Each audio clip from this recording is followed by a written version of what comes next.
E eu quero deixar isso livre para vocês, por quê? Porque às vezes foge, tipo, eu quero falar só apenas da causa. E aí já terminei o conteúdo todo, eu vou lá voltar a falar da causa. Né? E aqui, tendo esse sumário, vocês já sabem todo o conteúdo que eu vou conversar com vocês. Então, se for alguma temática que você sabe que vai ser abordada lá na frente, então não perguntar antes, para a gente ganhar tempo. Porém, se for pertinente a essa temática, pode perguntar no momento. Pode ser assim? Pode. Eu acho que tá perfeito. Acho que tá bem legal. O pessoal tá falando que pode aqui no chat também. Tá. Aí, Aline, você me ajuda com essa questão do chat para interromper a minha fala e citar as perguntas? Ajudo sim. Quando aparecer alguma pergunta, eu levanto a mão, então. Aí você fica sabendo, vai aparecer a mãozinha levantada aí na tela, tá bom? É porque assim já me ajuda, tá? Beleza. E aí, todos quiserem mandar falar essa pergunta ou mandar pelo chat, aí fica a critério de vocês, tá bom? Combinado. Lá. A gente começa dizendo o que é tristeza, né? O que é tristeza e o que não é, ou que na verdade vai chegar uma depressão, ou o que não é a depressão. Né? Então, um conceito básico da tristeza é sentir-se deprimido, sentir-se infeliz, isso em resposta a um sofrimento, um desânimo, uma decepção. E essa tristeza ela pode ser normal, tá? O que é o problema? Se o estado de tristeza ele for contínuo e excessivo, isso vai ligar a pessoa a um estado depressivo, que aí passa a ser uma patologia.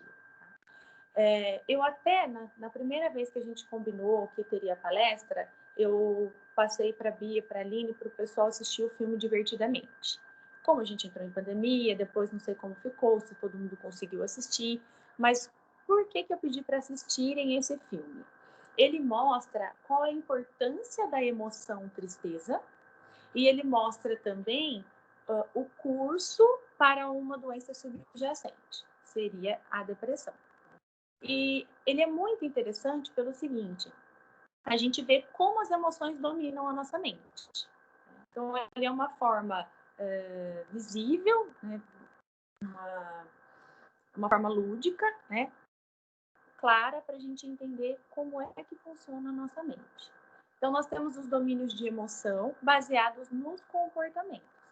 A tristeza ela é importante, a gente vê lá no filme, que se a pessoa não se sente triste, ela não coloca para fora aquilo que a deixou em desagrado.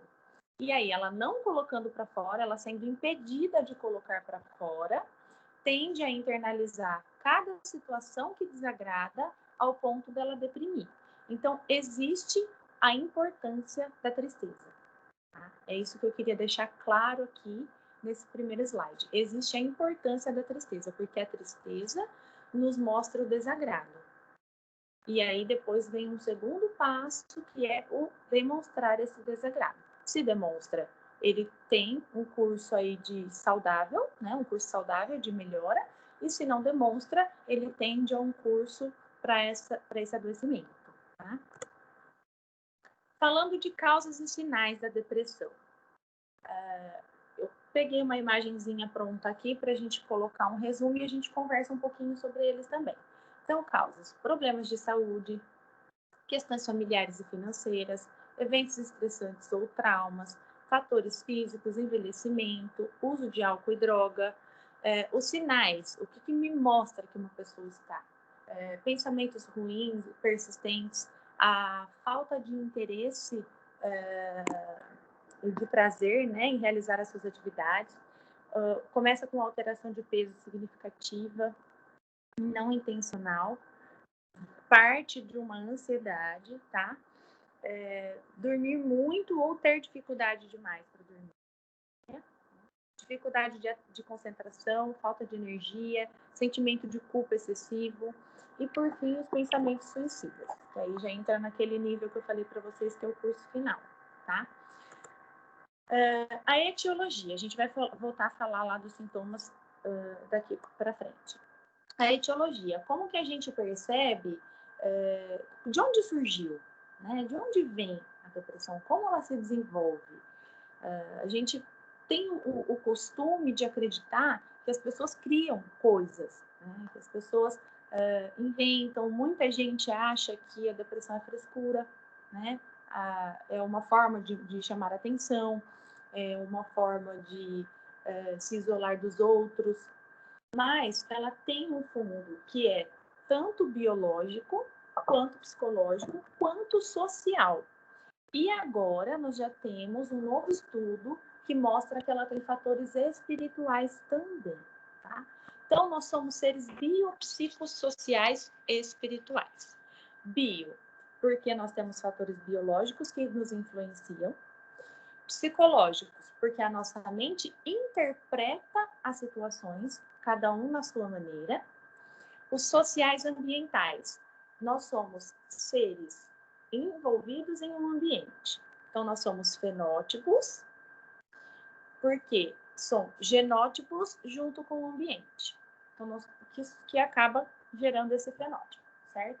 E aí, esse fenótipo, ele tem todas essas interferências. A interferência social, familiar, ambiental, em geral.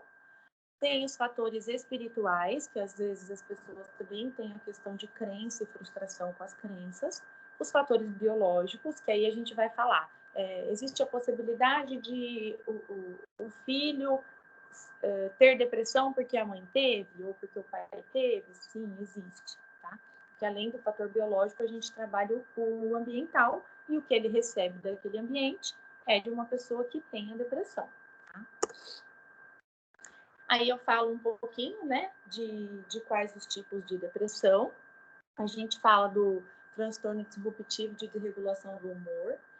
Ele é mais ligado a crises de estresse, né? Então, às vezes as pessoas colocam a pessoa que muda de polo de energia, ele está em bem-estar, de repente ele passa para um nível exaustivo, para um pico alto de estresse, a gente tende a chamar de bipolar, né? Já ficou popular, né, esse bipolar. Mas o transtorno disruptivo de desregulação do humor, ele tem algumas características parecidas, né? Porém, o que domina é o rebaixamento. Ele é rebaixado de humor, ele tem um nível intenso ali de tristeza envolvida, de autodepreciação envolvida, mas ele também tem os picos de estresse, tá? Aí, o transtorno depressivo maior, né? O mais comum para os casos que levam ao suicídio, porque aí essa pessoa é aquela que tende a estar no isolamento, é aquela que tende a trabalhar com a emoção dominante, né? O que é a emoção dominante? Todos nós temos uma forma de ser. Fomos formados lá na personalidade, desde a infância nós fomos construídos. E aí, pensando em sermos biopsicossociais, o que a gente entende? Que nós somos formados de acordo com o que o ambiente nos oferece, o que o nosso contexto nos oferece, as nossas ações e aquilo que nós já recebemos no nosso DNA, né? A nossa parte biológica. A junção disso tudo vai desenvolver ao longo da nossa vida de acordo com o que o ambiente nos ofereceu. Então, se o ambiente me ofereceu mais frustrações do que alegrias, a minha tendência é construir na minha personalidade uma emoção de domínio, tristeza. Se esse ambiente trouxe mais estresse, a tendência de desenvolvimento de emoção dominante na minha personalidade é a raiva. Se a gente falar de um ambiente muito tranquilo, de um ambiente saudável, ou vai desenvolver a alegria, ou você vai trabalhar a paz. A paz, ela é mais para a fase adulta. Quando a gente fala de desenvolvimento, eu já estou falando desde lá da infância. Então, vai mais para a alegria. E quando você passa por situações de privações, quando você passa por situações de medo, de perigo, a sua emoção dominante se torna o medo, tá? A partir dessa emoção dominante, a pessoa tem as ações. Então, a minha emoção dominante é o medo. Qual vai ser a minha ação em relação às coisas ao meu redor? Agir com muita precaução ou não agir. Se a minha emoção dominante é a tristeza, acontece algo que para o outro ele pode ficar nervoso porque a emoção dele dominante é a raiva, para outro ele não se importa porque a emoção dominante é a alegria, mas para o que tem a emoção dominante de tristeza, ele vai rebaixar o humor. Porque, na verdade, o transtorno depressivo maior, a depressão em si, ela não é nada mais, nada menos do que um rebaixamento do humor. Então, aí começa a perceber que essa pessoa fica muito mais tempo com a tristeza ativada e pouquíssimos momentos de alegria, de ambiente social, tá? Então, isso vai mostrando o curso do transtorno depressivo maior. Esse é aquele que é dominado apenas pela tristeza. Temos o transtorno disfórico pré-menstrual. A pessoa que tem esse transtorno disfórico pré-menstrual, ela vai ter aquela crise, aquela TPM um pouquinho fora do normal. Por que ele chama de transtorno disfórico pré-menstrual? Porque toda aquela alteração hormonal para a produção, né, do colo uterino, do lançar desse óvulo para a preparação do feto, o que acontece nesse caminho todo? Os hormônios, eles são todos alimentados pelos nutrientes que a gente tem na produção neuronal, né? Então, o que acontece? Dá uma disfunção. É como se fosse uma ligação. Região hormonal feminina e região sistema nervoso central. Esse choque, para a pessoa que tem uma predisposição ou uma vulnerabilidade genética, ele se fixa. Então, todos os meses, quando aquela pessoa está prestes ao período menstrual ali, ela tem esse transtorno disfórico. Então, são crises de estresse exacerbado. Eles estão fora do comum. Ele não está dentro daquela TPM que a mulher ficou um pouquinho nervosa, descontou o estressezinho ali em alguém que estava próximo, passou. Não, ele é fora do comum, ele precisa de medicamento, ele precisa de um acompanhamento. A distimia, né, que é a raiva, né, que é o mau humor, aquele mau humor constante. Então, uma pessoa que está em constante mau humor, que é o diferente lá do depressivo, que está em constante tristeza, esse é o tipo de transtorno de depressão que chama distimia, tá? E o transtorno depressivo induzido por substâncias ou medicamentos. Este é o transtorno que se desenvolve pelo uso do medicamento. Há medicamentos e também substâncias químicas que alteram o processo de sinapse neural. Tá? Acredito que vocês já tenham estudado alguma coisa a respeito, né? Mas o que são essas sinapses neurais? Elas são as conexões, as redes neurais de contato de um neurônio com o outro. Esses neurônios, eles transmitem proteína e outros recebem proteína, né? Transmitem energia e os outros recebem energia. Então, dopamina, GABA, um monte ali de hormônios, de nutrientes que são comunicados no sistema nervoso central. O que vai acontecer quando eu utilizo essa química? Ou um medicamento de ação direta no sistema nervoso central, né? Para uma psicose, para uma deficiência intelectual. O que vai acontecer? Ele vai interferir nessa conexão. Vai interferir. Ele vai causar uma disfunção. E por conta dessa disfunção, a pessoa acaba entrando em um transtorno. Ela fixa em um transtorno. Então, ele não é considerado um surto de uso de substância. É constantemente ter um transtorno, com fases depressivas e fases exaustivas, por conta desse uso de medicamento ou substâncias, tá? Então, aqui a gente falou um pouquinho dos tipos de depressão, para a gente entender que não é só um tipo, não é só estar triste, não é só estar com raiva, não é só porque utiliza uma substância química ou um medicamento, não é uma simples TPM, tá? Então, são alguns transtornos que a gente desenvolve aí dentro do campo da depressão, certo? Até aqui alguma dúvida? Tudo bem? Falando de fatores de risco, né? A gente falou lá das causas. Eu citei as causas e aí aqui eu venho para os fatores de risco. Por que chega em uma causa? Porque a pessoa está em um fator de risco. Fatores de risco para depressão, a ansiedade. Existe uma dúvida muito grande, né? Um tabu aí muito grande de que a depressão não tem a ver com a ansiedade. São transtornos distintos. Né? Eles são transtornos distintos? Sim. O transtorno depressivo maior tende a rebaixamento de humor e a ansiedade exacerbada, os transtornos de pânico, eles tendem a uma excitação hormonal, aquele funcionamento acelerado que desencadeia atividade neural em vários polos do cérebro ao mesmo tempo. Tá? Mas o que tem a ver a ansiedade com a depressão? A pessoa muito ansiosa, quando ela tem uma ansiedade exacerbada, ela tende a direcionar as frustrações como culpa. Então, eu estou muito ansiosa, eu não consigo o que eu quero, eu estou culpada, eu não consigo o que eu quero, eu não tenho valor. E isso vai levando lá para a tristeza.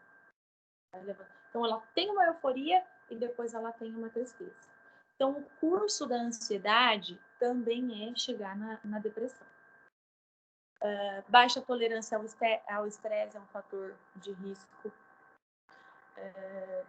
Não sei se vocês estão acostumados com esse termo, mas falar que uma pessoa que tem picos de estresse consecutivos, constantes, é uma pessoa intolerante.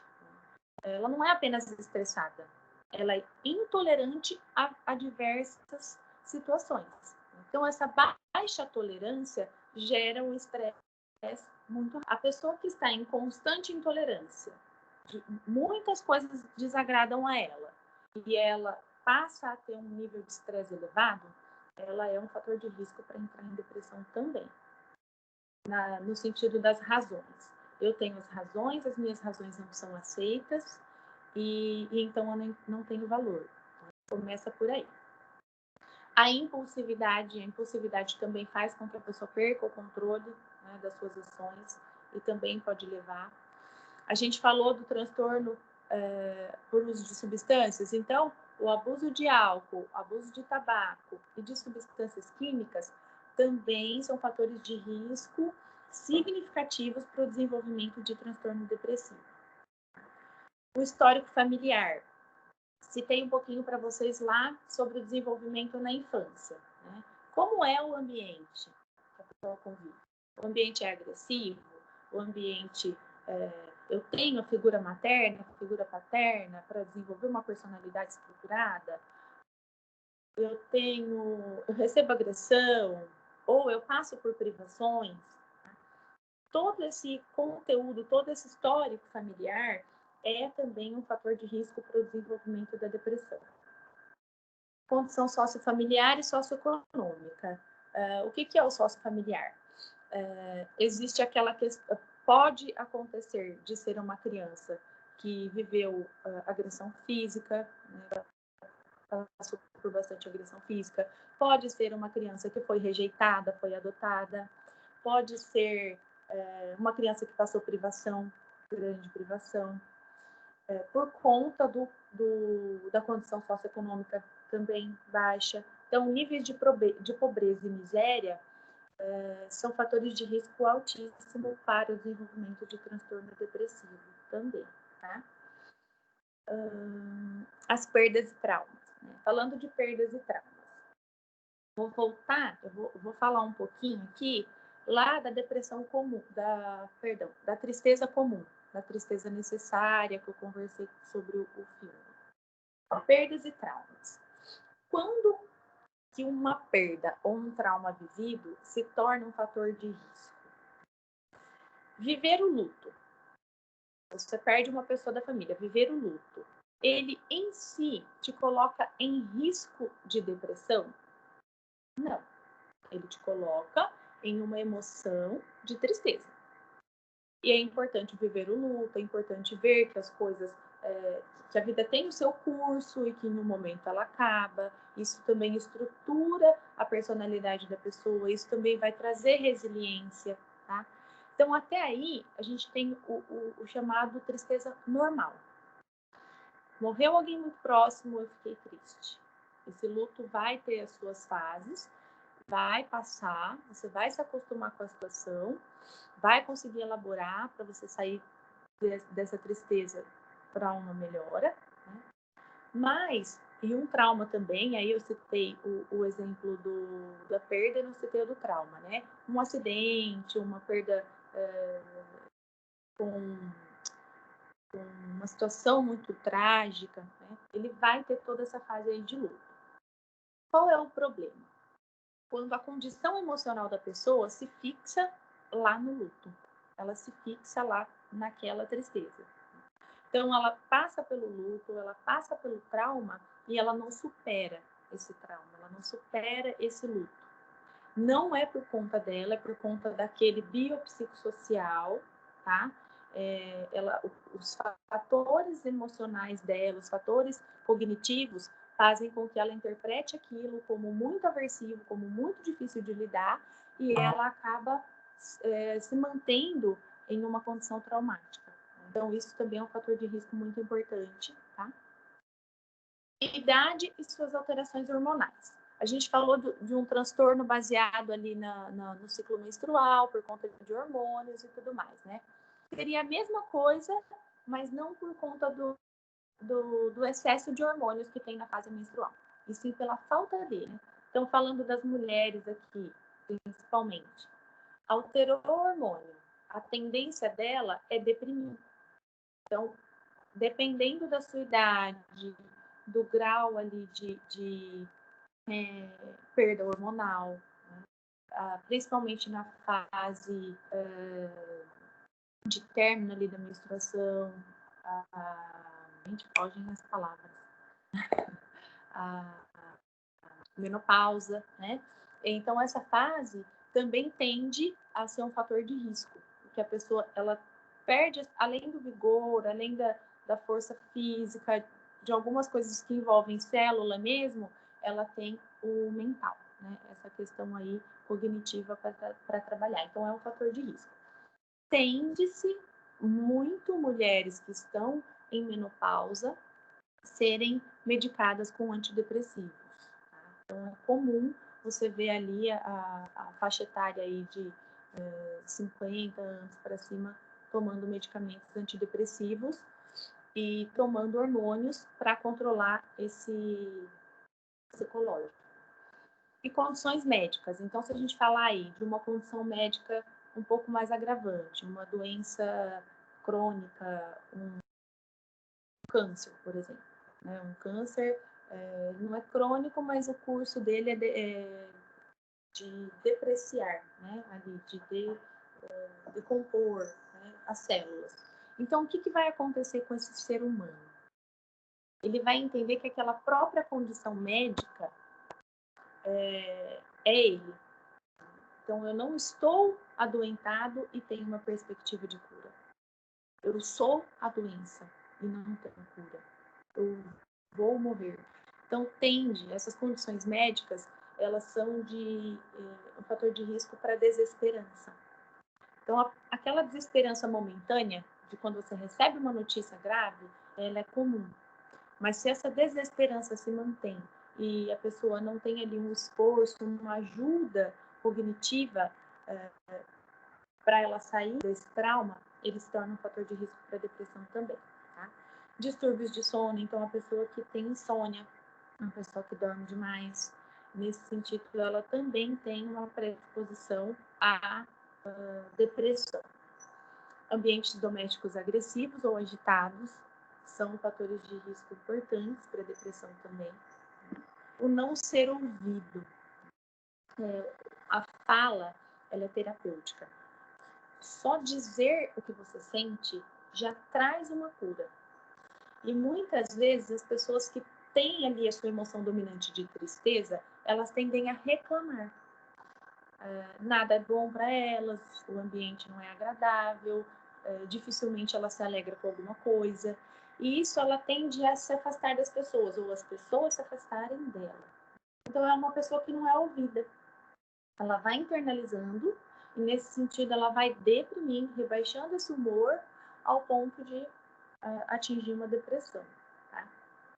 Solidão, isolamento, invasão pessoal, traição, também são fatores que são de risco para desenvolver o transtorno depressivo. A pessoa que está em intensa solidão e isolamento, ela só tem os pensamentos dela para lidar. Então, ela pensa, interpreta e age, tudo com o conteúdo dela. Ela não divide com ninguém. E a gente trabalha, principalmente na minha abordagem, que é cognitivo-comportamental, a gente trabalha as distorções cognitivas. O que são essas distorções cognitivas? Elas são formas de interpretar o pensamento.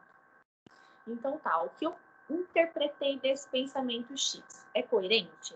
Faz sentido? Eu posso provar que eu pensei como verdade?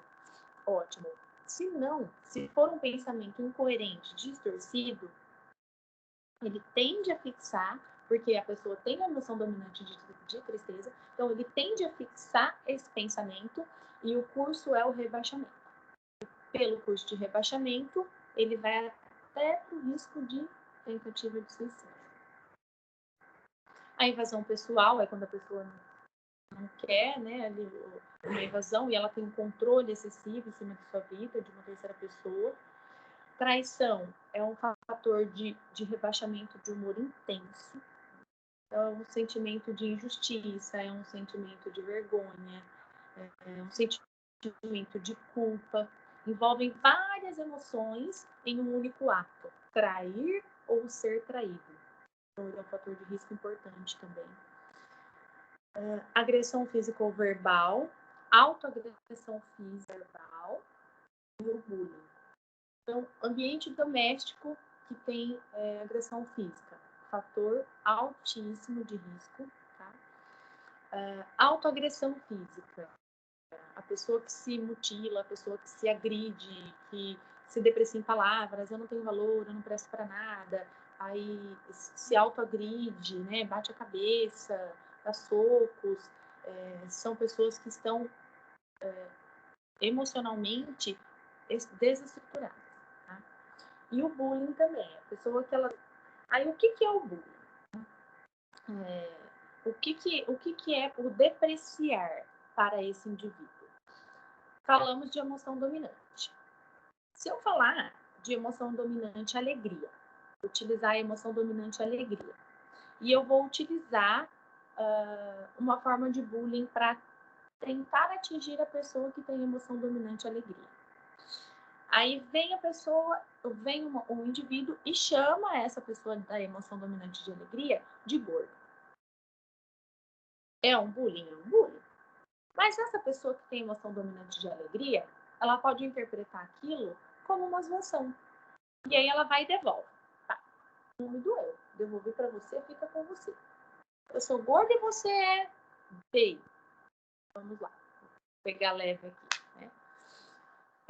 A emoção dominante de alegria, ela facilita o bullying de ser interpretado, de ser transformado em algo mais natural. Ou seja, ela maneja melhor essa situação. Agora, vamos lidar com a situação de bullying para uma pessoa que tem emoção dominante de tristeza. Ela tem ali a emoção dominante de tristeza, como eu falei para vocês, ela é desenvolvida lá na formação da personalidade, desde a infância. Né? Nós somos construídos, ali nós vamos crescendo e a nossa personalidade vai crescendo junto, lá na infância. Então, imagina essa pessoa que sempre ouviu coisas que a depreciou. Ela vai recebendo isso no ambiente doméstico. Né? Então, ela já é depreciada no ambiente doméstico, ela já sofre esse bullying desde sempre. Quando ela chega na fase adulta, a estrutura de personalidade dela não tem força para combater as demandas. Então, a emoção dominante dela é a tristeza. E ela passa por um bullying. O que vai acontecer? Vai remeter ao passado. Eu sou gorda, minha mãe sempre disse que eu sou gorda. Se eu sou gorda, eu não consigo fazer nada, eu não sirvo para nada. Então, por que eu vou continuar vivendo? Parece, para quem não está em uma condição emocional desse nível, parece exagerado falar dessa forma. Mas a gente está falando aqui de uma junção de fatores. Biopsicossocial e ainda espiritual, que a gente vai falar também dos fatores ali de proteção. Tá? Quando a pessoa ela tem todo esse contexto que vai fornecer para ela subsídios para manter essa emoção dominante, muito dificilmente você vai conseguir, com uma simples palavra, falar para ela que ela está enganada. E a tendência é se isolar. A tendência é fugir dos estímulos que são aversivos. Entra por isolamento e vai ao ponto de se achar inválido, insuficiente, não amável, não capaz. E é onde a pessoa tende a partir para o curso dos pensamentos suicidas. Tá? Então, fatores de risco. Olha a diferença. O quanto a gente falou de fatores de risco e o quanto a gente tem para falar de fatores de proteção. São muitos fatores de risco para poucos fatores de proteção. Mas a gente também sabe que cada fator de proteção ele é muito mais forte do que cada fator de risco quando colocado em prática. Tá? Quando utilizado. Vamos lá, contexto familiar acolhedor. O que é o contexto familiar acolhedor? É aquele que você pode dialogar de uma forma saudável, é aquele que você consegue receber do ambiente familiar e dar para o ambiente familiar. Você não é só cobrado, é quando a pessoa te compreende. E não é só a proteção, não é só um filho mimado, como a gente ouve falar no senso comum, mas sim o valor que cada indivíduo tem. Tá? Trazer esse valor à tona, dizer para essa pessoa o valor que ela tem, oferecer seu apoio, sua ajuda. Isso é o acolhimento familiar. Ter amigos confiáveis, selecionar amigos confiáveis, porque um dos pontos de traição acontece com amigos, né? E aí eu não falo de traição conjugal, mas lá no fator de risco a gente tinha a traição. Qualquer tipo de traição, trair a confiança, isso também é fator de risco. Então, ter amigos confiáveis, ter um acolhimento ambiental. Então, a gente está falando aqui numa sala de aula. Aí a gente pensa num certo indivíduo que tem as suas questões emocionais, o seu rebaixamento de humor. Qual é o correto? Isolarmos ele ou acolhermos ele? Então, aí no ambiente social, sala de aula, faculdade, trabalho, lazer, o indivíduo que tem essa tendência, que tem esse rebaixamento de humor, ele também precisa ser acolhido. E se ele não é acolhido em um determinado lugar, aquele lugar passa a ser um fator de risco. Então, olha como os nossos fatores de proteção também têm polo. Ele pode também se transformar em um fator de risco. Aí, a prevenção do uso de álcool, tabaco e substâncias químicas para tentar prevenir, né, aquele transtorno depressivo por substâncias químicas. Prevenção e promoção de saúde. O que é a prevenção e promoção de saúde? Prevenir é ir periodicamente ao médico, fazer exames de rotina para que eu verifique se a minha saúde está bem. Agora, o que é promover? São ações que levam não só do prevenir, mas como ter uma saúde um pouco melhor. Então, uma alimentação mais saudável, um exercício físico, uma multidisciplinar dentro da saúde. Eu estou com os exames em dias, vacinação em dia, estou com exames em ordem, uma análise emocional regular. O que eu vou fazer? Eu vou partir para... Isso aqui é prevenção. Né? É prevenção. E aí eu vou promover, eu vou praticar um exercício físico, eu vou trabalhar uma dieta mais saudável, sair de alimentos que estão favoráveis para a saúde. Então, esse é um fator de proteção também. Porque aí a pessoa que tem esse cuidado, esse autocuidado, que também está cuidados pessoais, autoestima, a pessoa que tem esse autocuidado, ela tende a elevar essa autoestima. E elevando a autoestima, o risco de deprimir é menor, tá? Muito menor. Relacionamento estável. Pessoas que têm muita mudança de relacionamento, se relacionam antes de um critério de avaliação, para ver se aquela pessoa vai te depreciar ou se aquela pessoa vai te promover. Isso também é um fator de proteção.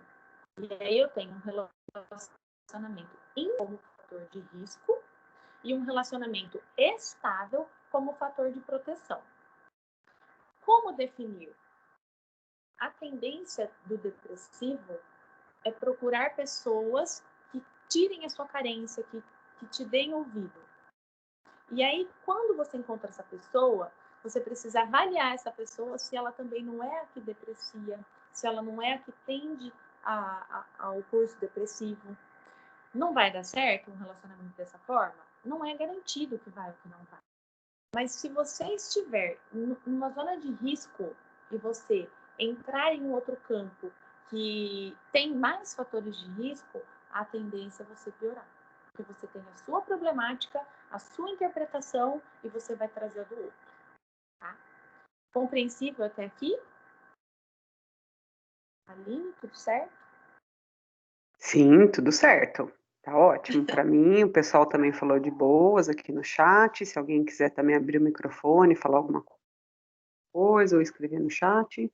Mas tá ótimo, Ju. Então tá, Jó. Por fim, aqui os cuidados pessoais. Quando você se depara com uma pessoa já em depressão, o fator mais claro, mais nítido de que ela está em depressão é a falta desses cuidados pessoais. Tá? A pessoa ela tende a dormir mais, se cuidar menos. Né? Então passa ali sem banho, passa sem se alimentar, sem arrumar cabelo, unha, sem escovar dente. Para os homens também, sem fazer a barba, sem cortar os cabelos. E essa falta de cuidados, ela vai se autodepreciando também. Ela não se cuida e o resultado disso é ela começar a se achar feia, sem valor. Então, quando uma pessoa começa a alterar os seus cuidados pessoais, já é um indício também de que o rebaixamento no humor está presente ali. Tá? Então, estimular os cuidados pessoais. Se é para mim, eu preciso promover em mim os cuidados pessoais. Se é no outro, estimular esses cuidados pessoais. Tá? Aí falando de suicídio, né? A cada 40 segundos, alguém em algum lugar no mundo tira sua própria vida. Isso são fontes seguras, né? Eu busquei fontes na Organização Mundial da Saúde. Isso dá um total de mais ou menos 800 mil pessoas por ano. Então, você imagina, a gente está aqui conversando há quanto tempo? Né? Tá indo para 40 minutos, porque a gente atrasa uns minutinhos. Dentro desses 40 minutos, quantas pessoas já se suicidaram? Porque essas pessoas estavam com aqueles sintomas que a gente conversou até agora. Partiram daqueles fatores de risco, daquelas causas, daquele ambiente familiar. Então, é um número muito grande. E, segundo a OMS também, o suicídio é a segunda maior causa de morte entre os jovens de 15 a 29 anos. Exatamente o público que a gente está conversando hoje. Esse público aí de 15, 16, né? Essa faixa etária do pessoal aí da sala. Esse número ele perde apenas para acidentes, a morte por acidente. Então, assim, para mim, é um número altíssimo, altíssimo. Você pensar que você conta 40 segundos, alguém tira sua vida por conta de uma falta de estrutura emocional. E o que é pior de tudo? É que a gente consegue... Opa, perdão. O pior de tudo é que a gente consegue ajudar e muitas vezes a gente não tem ação. A pessoa mostra sinais comportamentais, a pessoa que está em depressão, principalmente transtorno depressivo maior, ela tem o isolamento, ela tem a fala do não valor, os sintomas verbais dela, da não valorização, ela tem a autodepreciação, ela tem a falta dos cuidados. Todos aqueles fatores de proteção, ela faz o inverso. Então, existem esses sinais comportamentais e existem os sintomas verbais. A pessoa diz, para que viver?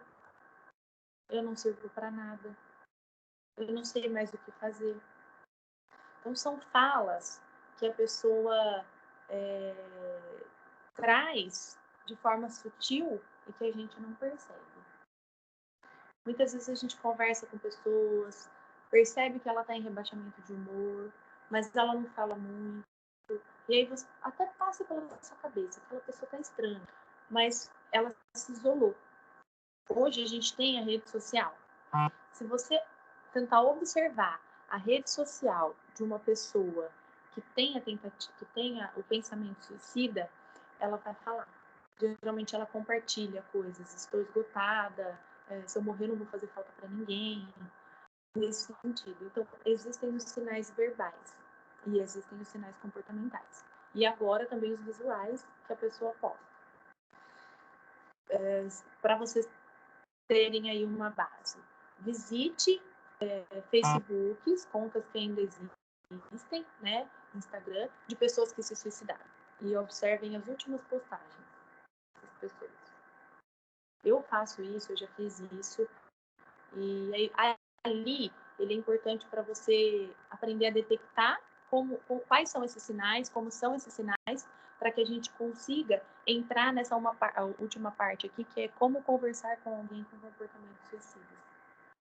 Então, esses sintomas depressivos, quando associados com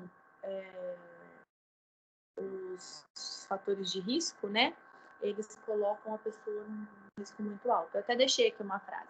Sintomas depressivos associados a sinais verbais podem sinalizar que a pessoa está em risco.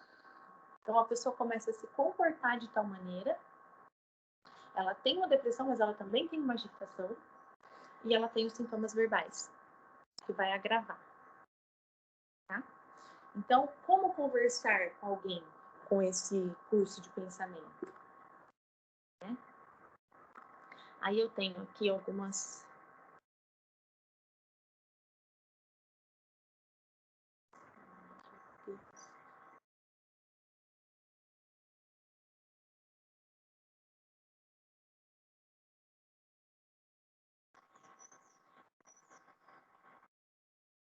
Fiz uma colinha aqui. A gente tem uns minutinhos ainda, eu vou abrir rapidinho.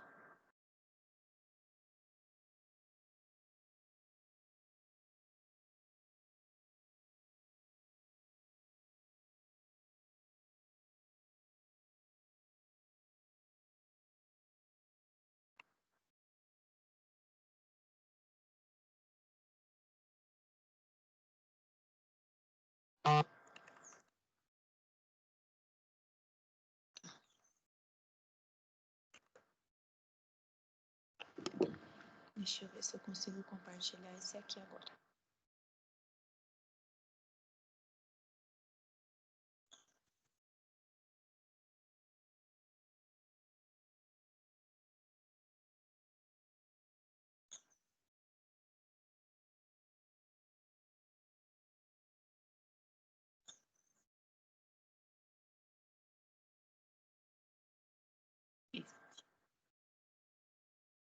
Quis colocar no slide para não ficar tão pequenininho. Tá, então vamos lá. Como conversar com uma pessoa depressiva, uma pessoa que já teve pensamentos suicidas? Essa pessoa, ela tende a se isolar. Então eu vou procurar um lugar calmo para que ela se sinta confortável. Eu vou procurar um lugar onde não tem muitas pessoas, porque ela não quer se socializar, mas um lugar onde eu possa oferecer o meu tempo para escuta. Garantir que você tem tempo suficiente para conversar. Então, eu pergunto para a pessoa, tá tudo bem? Tá tudo bem. Ah, mas eu tô com pressa. Fala rápido que eu tô com pressa. Não, não funciona. Você precisa oferecer tempo de qualidade para que essa pessoa consiga conversar. pense no que você vai dizer, porque se você disser algo que é errado, né, disser a coisa errada, a pessoa vai piorar. A tendência é que ela piore. Então, não entre em pânico, pense no que vai dizer, não seja duro demais, nem com a pessoa, nem consigo mesmo, tá? Por que é importante isso? A pessoa já está em sofrimento. Não adianta eu ir lá e falar para ele, para de ser burro, não vai se matar. E é a nossa vontade, às vezes. Como é burro, vai pular da ponte. Como é burro, vai se enforcar. A nossa tendência. Porque a nossa emoção dominante não é a tristeza. Então, ter esse cuidado de cuidar com a forma como tu vai falar com a pessoa. Sempre mostrar uma empatia, sempre compreender o que ele sente. Foca sempre na pessoa. O contato visual é dela. Não fique com o celular na mão, deixe o telefone de lado. Dê atenção total a essa pessoa. Ela está precisando de você nesse momento. Ter bastante paciência é uma coisa que é importante. A pessoa que está nessa fase, ela tem dificuldade de se abrir. E nós não somos todos terapeutas. Cada um tem a sua. Eu sou psicóloga, a Aline é professora. E aí vai ter o engenheiro, vai ter a enfermeira, vai ter o médico. Serão várias pessoas que poderão oferecer ajuda a alguém que está em risco. Eu vou ter uma palavra para essa pessoa? Eu vou. Se eu manter a calma, se eu tiver paciência e se eu der o tempo que ela precisa para ela se abrir, as mesmas condições, as mesmas razões que eu tenho para não tirar a minha vida, podem ser as razões que ela vai ouvir de você depois. Mas é importante que tenha muita paciência ali, tempo disponível para doar para essa pessoa. Você não precisa sentir que você precisa preencher todos os silêncios durante a conversa. A pessoa que está nesse risco, ela é uma pessoa silenciosa. Mas esse silêncio, além de culpa, ele traz vergonha. Então, ele traz tristeza, ele traz culpa e ele traz vergonha. Então, para ela dizer sobre o que incomoda, não é tão fácil. Ela precisa de um tempo. Então, esse silêncio precisa ser respeitado. Vamos lá. Não interrompa ou ofereça soluções para os problemas. O que é mais importante para a pessoa que está em crise? Ser ouvida. Então, ofereça o seu tempo para ouvi-la, independente de dar algum conselho. A parte do aconselhar, a parte de falar, olha, eu não tiro minha vida porque eu enxergo a vida dessa forma, eu enxergo possibilidades assim. É lá no final, se a pessoa solicitar. Porque o que ela quer, a princípio, é apenas dizer o que ela sente. Não coloque suas próprias ideias sobre a pessoa e nem sobre como você está se sentindo. Pode ser ofensivo, tá? Pode ser ofensivo. Então, eu me sinto assim, eu fico alegre. Você tem que estar alegre. Difícil. A pessoa que tem o curso depressivo, ela está em tristeza constante, ela não enxerga espaço para alegria. Então, é ofensivo para ela quando você tenta obrigar ela a sair daquela condição que ela não está ali por opção, foi uma tendência depressiva de acordo com o que o ambiente foi oferecendo. Então, ela não escolheu estar assim. Então, é ofensivo para ela quando você fala, você tem que ficar bem. Ela vai responder o que para você? Eu não consigo. E ao passo que você diz isso para essa pessoa, ela vai interpretar que você não se importa com a dor dela. E aí você vai passar de um ouvinte para uma pessoa que ela não quer ouvir, que ela não quer comunicar. Então é importante também pensar nesse sentido. E verificar se a pessoa sabe como obter ajuda profissional. Uma pessoa que está nesse nível, ela precisa estar em um contato multidisciplinar. Ela precisa de psiquiatra para trabalhar o medicamento, ela precisa de neuro para verificar se tem alguma questão física, mental ali, né? Física presente, e ela precisa do acompanhamento psicológico. Então, é multidisciplinar.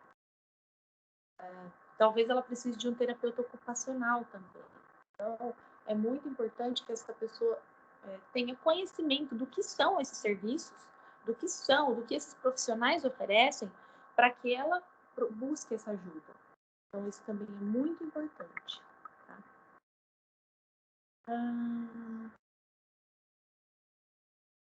Tá. Coloquei uma frasezinha final aqui, pensando em influências, né? As influências para as pessoas, as interferências para as pessoas, pensando hoje na internet, mundialmente é muito grande. Então, hoje a gente já não pode mais pensar que um pensamento depressivo, que uma pessoa deprimida está com frescura, que é opcional. A gente precisa considerar todos os casos, avaliar todos os casos, atender essa demanda de rebaixamento de humor, de tristeza, de busca por atenção, de carência, para que a gente consiga entender a necessidade dessa pessoa. É difícil? Não é fácil. Vai depender de tudo aquilo que a gente acabou de conversar, de muita paciência, de tempo disponível, de ser solícito, né? Mas também é importante a gente saber que você pode estar tirando uma vida do risco. Então, pare para uma escola que traz hoje para você como um tema muito importante a depressão. Por que traríamos para um trabalho, para nota ali, né? Vocês não trabalham com nota, mas trabalham com módulo, né? Atingem os módulos, cumprem as atividades. Por que colocar um tema tão importante quanto esse como avaliação parcial para aprovação de vocês no ano letivo? Por que seria tão importante falar disso? Por que eu trago para dentro da escola, onde alunos entre 14 e 16 anos estão começando a se tornar aí profissionais, começando a se tornar adultos? Por que falar de depressão? Porque é um nível muito alto, é uma taxa muito alta. Aqui a gente falou de uma pessoa a cada 40 segundos tirando a própria vida. Mas eu não trouxe a estatística de proporção porque nós temos muitos casos não diagnosticados, de pessoas que não buscam ajuda, né? Então não é uma estimativa real, tá? Não é um número real, uma estatística real. Mas nós temos muito mais pessoas com problemas emocionais do que pessoas saudáveis. Infelizmente, a gente tem muito mais pessoas com problemas emocionais do que pessoas que estão ali com o seu emocional em curso saudável. Então, concluindo aqui, é importante, muito importante, a gente observar a necessidade das pessoas, a gente ser solícito, né? A gente ser prestativo, mas também é muito importante olhar para nós. Olhar para você e verificar onde você se encaixa nessa apresentação. Onde eu estou? Quais os fatores de risco para mim? Quais os fatores de proteção? Qual a minha emoção dominante? Se a gente tiver uma próxima oportunidade, se as meninas quiserem, a gente pode fazer o teste com vocês para ver qual é a emoção dominante. Tá? É bem legal, você abre bem a mente, você começa a perceber onde você pode agir, onde você pode entrar ali nas lacunas para você melhorar, estar em bem-estar. Certo? Não sei se eu consegui falar tudo o que vocês esperavam. Tentei trazer um resumo, muito conteúdo para pouco tempo. Mas eu quero abrir agora para as dúvidas, porque durante não tivemos dúvida, né? Então, agora no final eu quero abrir para as dúvidas.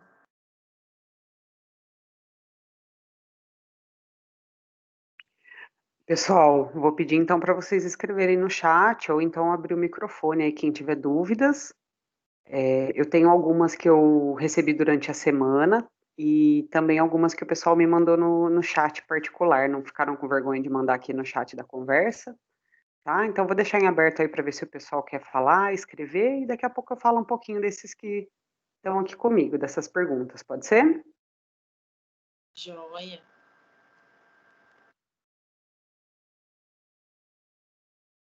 Vai lá, gente, coragem.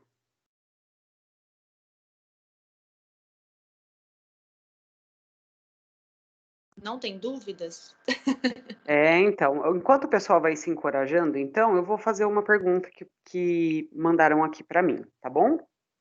Tá É, ótimo. a primeira está falando assim: quais sinais dentro da escola podemos perceber a depressão em um aluno ou um colega? Tá. Muito provavelmente, a pessoa que já está em depressão, ela é uma pessoa de pouco sorriso e uma pessoa de pouco assunto. Ela conversa pouco, ela sorri pouco e ela se isola. Não que ela vá chorar ali na sala de aula, mas ela vai muito pouco se alegrar com os momentos alegres que tem ali. Uma pessoa que já tem assim o seu perfil mais quietinho, já é uma pessoa que tem ou a vergonha dominante ou a tristeza dominante. Então, se a pessoa é uma pessoa que tende a estar ali muito triste, você vê pouco sorriso, se ela fala muito pouco, se ela prefere estar sozinha, é assim uma pessoa, é um risco. Mas aí a gente vê também uma diferença entre, falou na escola, né? A gente está falando aí do nível ensino médio. Para a criança é diferente, para o adulto que está lá na faculdade é diferente. Tá? Mas para a faixa etária de vocês, os jovens eles tendem a esconder, eles têm ali uma questão autossuficiente. Né? Eu cuido do meu problema. Então ele se isola, não abre para ninguém, mas ele também não consegue esconder nem dele nem do outro a emoção que isso causou. Então, se estiver muito isolado, muito quieto, muito entristecido, né, com a expressão mais para triste do que para feliz. Pensa no smile lá, nos emojis das redes sociais. Como é que tá essa pessoa? E aí, ter essa aproximação é importante. Respondi? Sim. Tem mais. Posso falar mais? Pode seguir. Vamos lá. Tem uma outra aqui que é muito boa. Tem uma no chat, eu vou ler já já, mas vou fazer essa aqui rapidinho. Quem tem depressão na família tem que se preocupar mais se ela vai ter depressão também? Sim, sim. É como eu comentei na etiologia da doença, né? A depressão, ela também tem o fator genético e o fator ambiental. Tem uma pessoa com depressão na família, ela está na sua linhagem genética, né? Pai, avô, mãe, avó, irmão, né? Se ela está na sua linhagem genética, a predisposição genética tem, tá? E aí, o fator ambiental também pode ser influenciado. Porque para desenvolver a depressão nessa pessoa, nesse indivíduo, ela teve daquele ambiente os estímulos. Então, o ambiente ativou aquela emoção dominante nela, né? Então, a tristeza como a emoção dominante, o medo como emoção dominante, a raiva como emoção dominante. Então, aquele contexto, aquele ambiente ali que forneceu esse conteúdo, junto com a vulnerabilidade genética da predisposição à depressão, vai causar. Se causou em um indivíduo e se o outro tem a mesma predisposição, esse contato direto, essa mesma predisposição genética é também um fator de risco, sim. Mas ele é um fator de risco, ele não é uma certeza de desenvolvimento dessa doença. Legal, Ju. A Analice pediu a palavra aqui, levantou a mão. Fica à vontade. É que assim, professora, na minha escola antiga tinha muitas pessoas que tinham depressão e tudo mais, então tinha muita palestra, muitas pessoas, assim, ajudando eles, tudo mais, falando que, tipo, um apoio. Só que eu percebi, por exemplo, com uma amiga minha, que às vezes ela tinha uns ataques que ela começava a tremer muito e a chorar. E a gente ajudava ela, e ela falava assim, vocês falam que vai passar, mas olha o que está acontecendo. É tipo assim, você encoraja a pessoa e no momento ali que ela não tá com a tática, ela acredita, mas quando começa a vir de novo o sentimento, é como se ela desacreditasse de tudo e botasse tudo na estaca zero de novo. Aí a gente não sabe o que faz. Tá, ótimo. A gente conversou sobre a ansiedade que leva à depressão, né? Esse tipo de pessoa é a pessoa ansiosa. E quando a pessoa é muito ansiosa, ela tende a ser imediatista. Então, você foi lá, você deu apoio, você deu uma palavra de conforto, mas o que ela está sentindo naquele momento é aquela depressão do humor. Então, ela está rebaixada, ela não enxerga a saída para aquilo. Então, o que, que ela tende a ativar? A ansiedade. Eu quero, mas não consigo. Então, nesse momento do quero, mas não consigo, vai ativar a ansiedade. A ansiedade é a Annalice, né? Sim. Seu nome é Annalice? Aham. Tá. Annalice, a ansiedade, ela move pelo menos 4 regiões cerebrais em uma crise. Então, ela vai descompensar 4 regiões cerebrais. E aquilo vai trazer para o corpo também uma consequência. Você vai vendo sinais corporais. Então, vai ter sudorese, vai ter aumento do batimento cardíaco, vai ter o tremor, vai ter o descompensamento da respiração. Né? Isso tudo é uma crise de ansiedade, que aconteceu primeiro no sistema neural, para depois acontecer no físico, no corpo. Tá? A depressão que parte da ansiedade, ela não pode ser tratada somente como depressão. Então, ela precisa ter um medicamento para ansiedade e para depressão. E mais, uma pessoa que está em crise de ansiedade, tendo crise de ansiedade na escola, possivelmente ela não está sendo medicada. Então, como ajudar? Encaminhar para aquele multidisciplinar. O que é o multidisciplinar? O psiquiatra que vai medicar, o neuro que vai fazer os exames avaliativos e o psicólogo que vai ajudar nas causas. O medicamento, ele controla sintomas. Então, pensando lá, o indivíduo está em depressão. Quais os sintomas? É o isolamento, é a tristeza constante, o rebaixamento de humor, diminuição de hormônio, de produção de hormônio, até porque ela tem a insônia, né? Então, o que o medicamento vai fazer? Ele vai, se a pessoa tem falta de certo tipo de hormônio, ele vai atuar no aumento desse tipo de hormônio. Se a pessoa tem excesso, no caso da ansiedade, excesso de produção de serotonina, enfim, o que ele vai fazer? Ele vai diminuir essa produção. Então, ele vai diminuir o reaproveitamento desse neurônio, dessa proteína do neurônio, tá? Então, o medicamento ele vai trabalhar no sintoma. Então, como ele controlou o sistema neural, a pessoa vai se sentir ansiosa, mas ela não vai ter a crise. A pessoa vai ter os pensamentos que levam à depressão, mas ela não vai ter comportamentos excitatórios de tentativa de sair daquilo ali, né? Seria esse mesmo comportamento ansioso ou até mesmo pensamento suicida, tá? Então, qual que é a indicação? O medicamento. Ela precisa do medicamento para controlar o sintoma, porque com os sintomas controlados, a gente consegue, através da terapia, trabalhar a causa. A causa está ligada à distorção cognitiva que eu comentei lá no início. Então, não dá para trabalhar. Uma pessoa que está em crise de ansiedade, uma pessoa que está em crise depressiva, não dá para trabalhar apenas o apoio social. Ela precisa do medicamento e da terapia. Então, por isso que fica difícil. Ela, no momento, ela ouve, mas ela não consegue discriminar aquilo, ela não consegue absorver ao ponto dela melhorar. Então, ela vai ter uma crise em seguida. Porque na mente dela vem, ninguém me entende, eles não sabem o que eu estou sentindo. É nesse sentido. Obrigada. Nada. Ju, tem mais uma pessoa com a mão levantada aqui, que é a Luíse. Manda bala, Luíse. Então, eu tenho essa mesma percepção que a Ana, mas o meu contexto foi fora da escola, foi na igreja mesmo, porque eu participo de um grupo de jovens, e aí no meio da missa eu reparei que uma amiga minha, ela estava começando a tremer muito, ela estava tendo uma crise de ansiedade, tipo, naquela hora, sabe? Tipo, de tremer, e a única reação que eu tive foi pegar ela, levar lá no canto do bebedouro.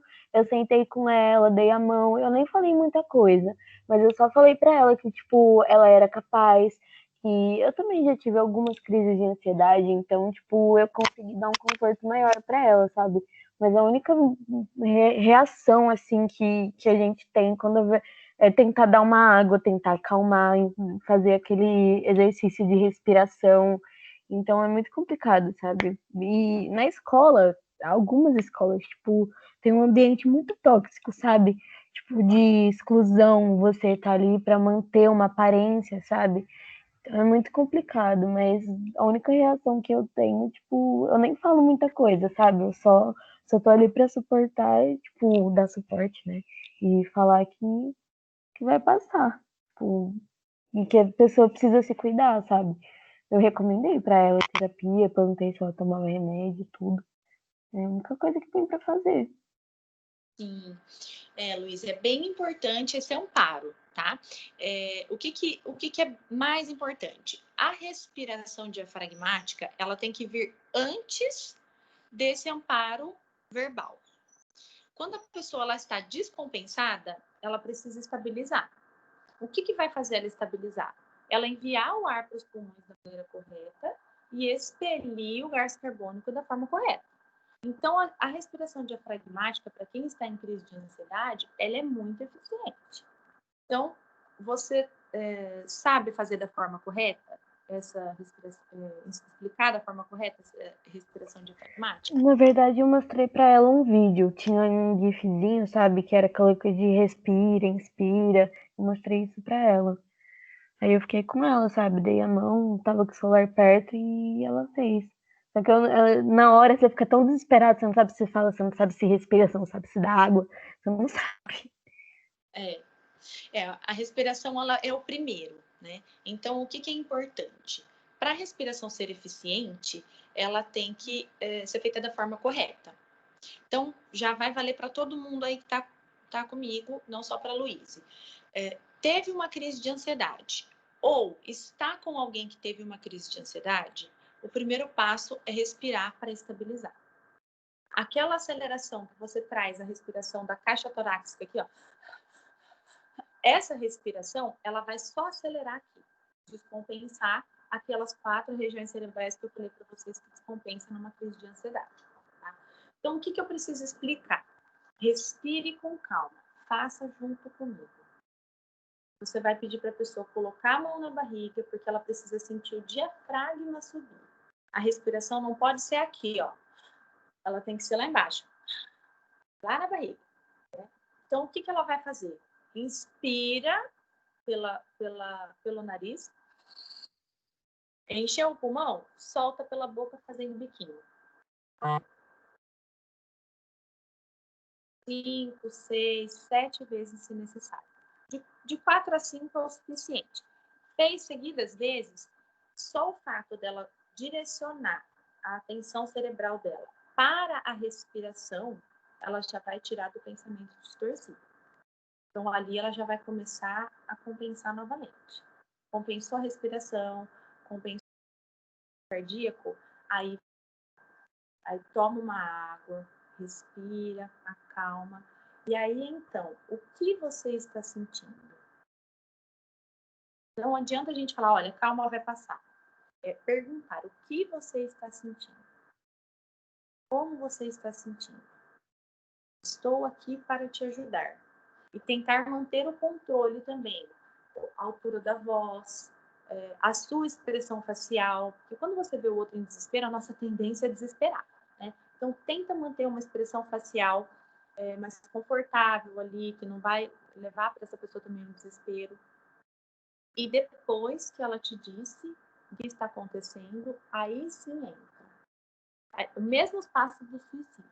Primeiro eu ofereço, para depois eu ter de volta. Né? Então, ó, estou aqui, o que você está sentindo, o que você precisa?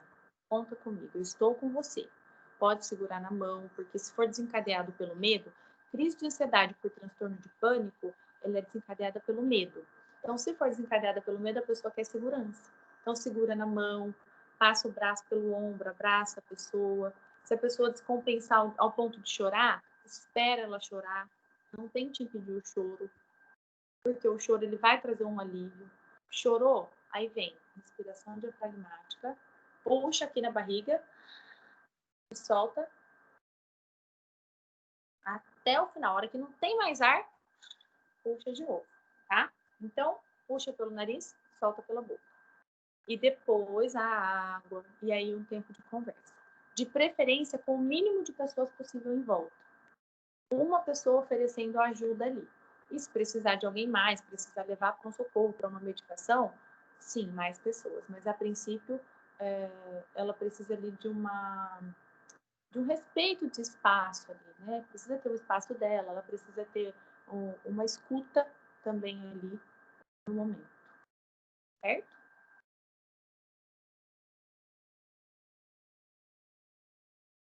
Muito bom.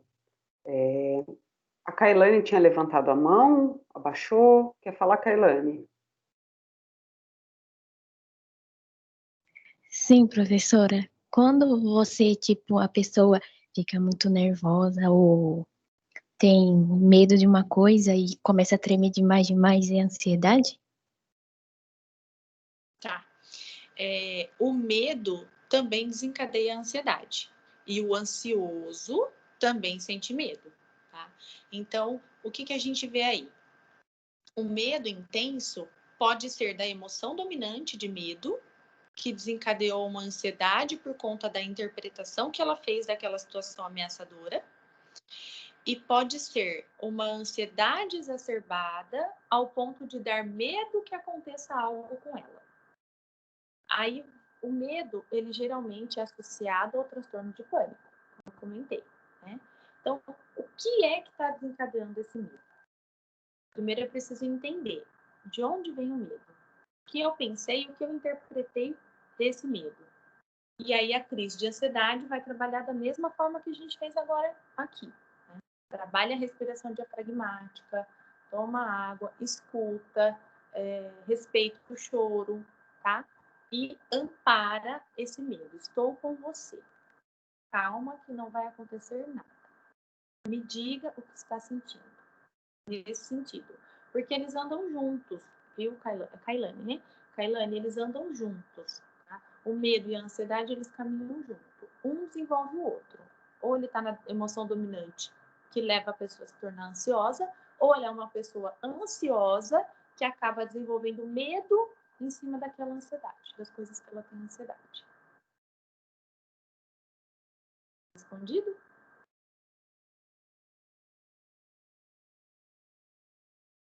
Sim. Juliana, desculpa, Kailane. Esse assunto que você falou agora, eu acho que de uma certa forma responde uma das perguntas que o pessoal mandou aqui, que é: a meditação pode ajudar a auxiliar quem tem depressão? Sim. A meditação, ela é uma forma de terapia alternativa, tá? Então, o fato da pessoa trabalhar meditação vai fazer com que ela se concentre, vai fazer com que ela coloque as coisas nos lugares e que ela passe a enxergar as coisas de uma forma um pouco diferenciada, tá? Eu acredito no auxílio da meditação? Acredito, tá? Mas a necessidade do multidisciplinar, terapia e medicamento, e médico, tá? Eu não elimino, mas ele é uma alternativa. Legal. Pessoal, temos mais perguntas, Então, dúvidas? Vai lá, Analice. Juliana, a arritmia influencia em alguma coisa?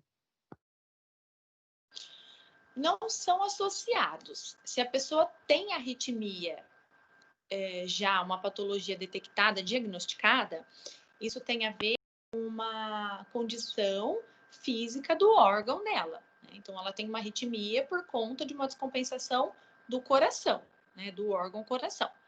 Agora, se essa pessoa, por ter arritmia, é ansiosa, porque lembra que eu falei lá que um dos fatores de risco para desenvolver a depressão e a ansiedade é a condição médica? A arritmia é uma condição médica crônica. Então, sim, existe a predisposição à ansiedade baseadas nesse problema físico aí que é a arritmia. Isso existe, tá? Então, preciso de tratamento? É importante caminhar junto aí o cardiologista, que já medica essa pessoa, fazer uma triagem aí com esse paciente para encaminhar ele para a terapia e para o psiquiatra se houver necessidade de medicamento também. Mas não que a arritmia é desencadeada por conta da depressão. Isso não. Essa aceleração no batimento cardíaco no momento da crise, ela é considerada comum, ela não é considerada arritmia. Certo?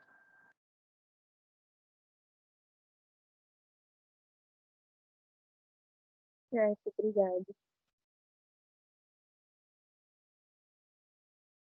Mais alguém aí, gente? Microfone aberto ou pelo chat?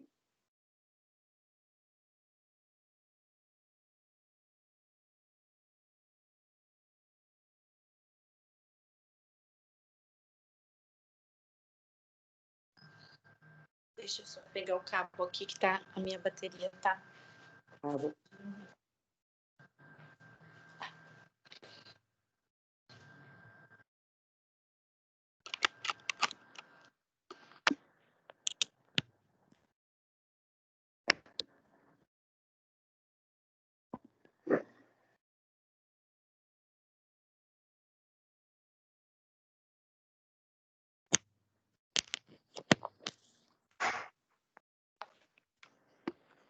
Oi, Juliana, ó, o pessoal tá falando que gostou da palestra, o Cauã, tá dando parabéns aí ao grupo.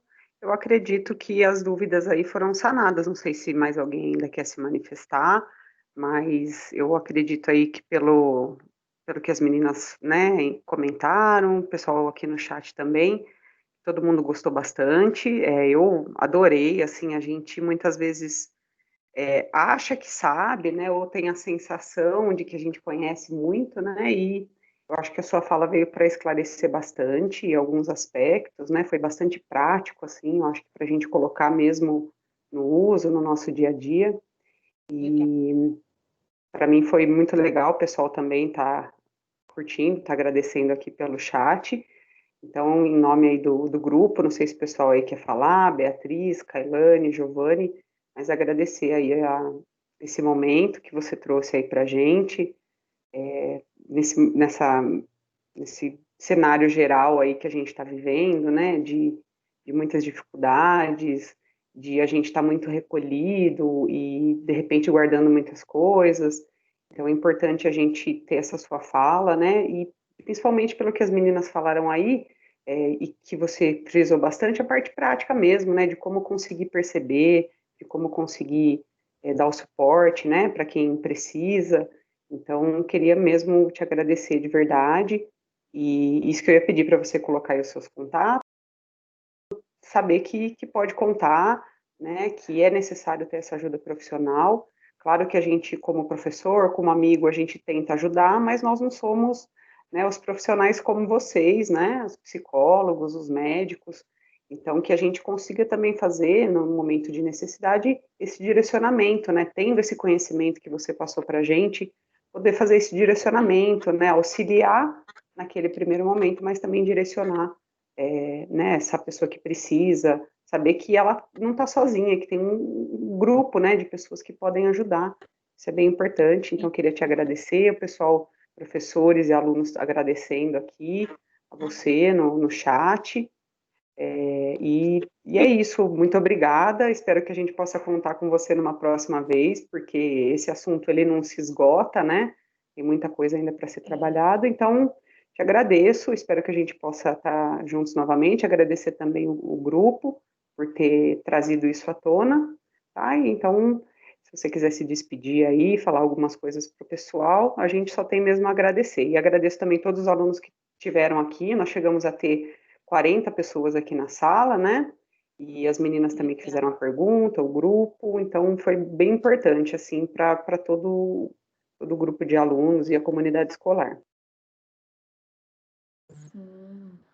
Ótimo. Eu quero, assim, agradecer, né? Agradecer né, que fez o convite, a Bia, que é o meu contato, né, agradecer pelo convite, pela confiança, agradecer aos professores, agradecer à escola, né, por também ter confiado, a cada um dos participantes que ficou aí 1h30 ouvindo, apesar do assunto ser importante, a gente sabe que esse remoto, esse home office aí, é desgastante, é cansativo, né, e o que eu quero deixar para vocês, falando da palestra, o que eu quero deixar para cada um de vocês, não guarde para você aquilo que te incomoda, né? Aquilo que te incomoda, ele precisa ser expresso de forma assertiva, né? Então, não te fez bem, você não é obrigado a ser passivo e deixar aquilo você, né? Você pode expressar de forma assertiva. O outro precisa saber que aquilo não te agradou, mas você também não precisa agredi-lo com palavras, mas fale, né? Fale que pensa, o que você sente.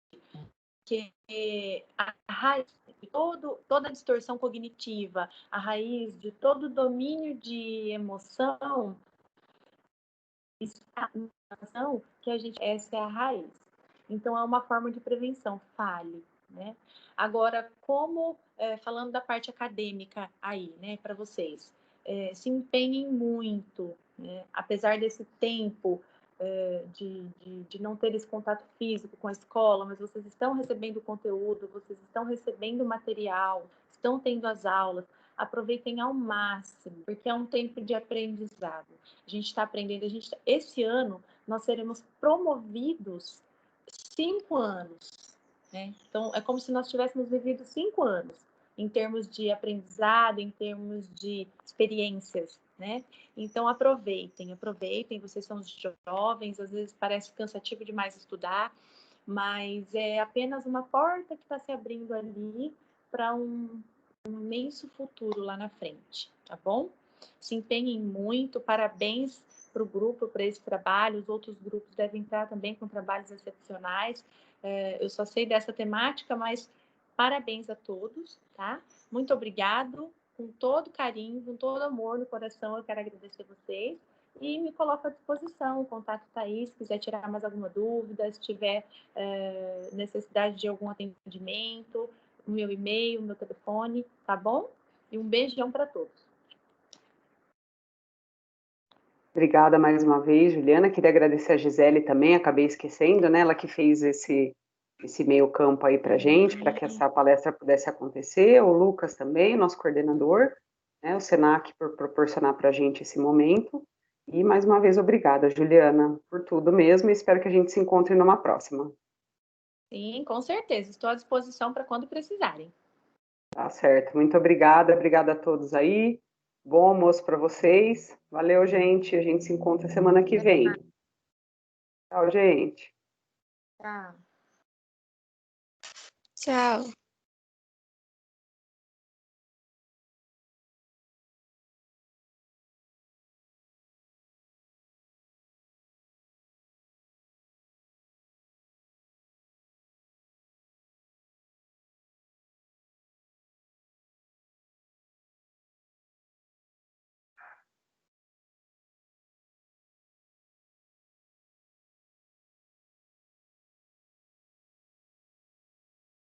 Mais uma vez, obrigada, viu, Juliana? De verdade.